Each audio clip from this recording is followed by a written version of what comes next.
Научная конференция была посвящена вопросам истории Осетии из цикла «Выдающиеся осетинские ученые». Сотрудники отделов подготовили биографические доклады об известных ученых. Перед началом конференции присутствующие почтили минутой молчания память сотрудников научно-исследовательского института, видных ученых. Среди них Баграт Техов. Его по праву можно назвать основоположником археологической науки в Южной Осетии. Ученый является автором более 230 научных трудов. Баграт Исламович Техов закономерно заслужил народное звание «Патриарх осетинской археологии».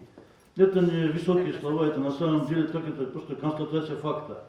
Бесспорно, что он фактически был корифеем в деле изучения эпохи бронзы Кавказа, в истории Центрального Кавказа. Но он же заложил и начало изучения памятников сармато-аланского времени и Средневековья. Баграт Техов собирал уникальные материалы по археологии. Баграта Исламовича Техова было и сегодня широко известно среди не только кавказоведов, но и всех специалистов, занимающихся вопросами археологии, древней истории и культуры Юго-Восточной Европы. Он более 60 лет целеустремленно и плодотворно занимался исследованием проблем бронзового и раннежелезного века и средневекового периода Кавказа, хотя его основная работа была сосредоточена на изучении материалов с территории Южной Осетии. Кандидат исторических наук Роберт Кулумбеков рассказал о вкладе Захария Ванеева в отечественную науку. Он является одним из тех, кто стоял у истоков осетинской науки. Доклад получился содержательным и интересным. У работников бывает такая ревность друг к другу, иногда возникают такие конфликтные ситуации. И в полемике спора один из наших руководителей, в смысле научных работников, обращаясь к Захару Николаевичу, сказал ему: «Мы знаем, в какой вы партии состояли».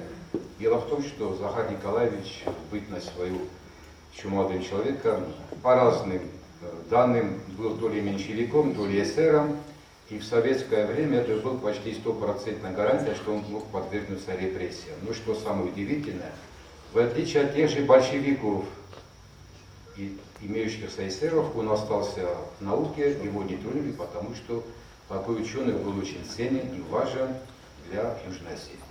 Блестящий ученый-алановед Юрий Гаглойте ушел из жизни в марте этого года. Он оставил большое наследие в области алановедения, нартиады и этногенеза осетин. Это был ученым необыкновенно талантливым, дерзким, для которого не существовало признанных авторитетов.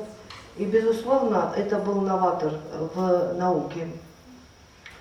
Юрий Сергеевич Гаглойте беззаветно любил свою родину и занимал твердую гражданскую позицию, никогда не предавал интересы своего народа и в самые тяжелые для Осетии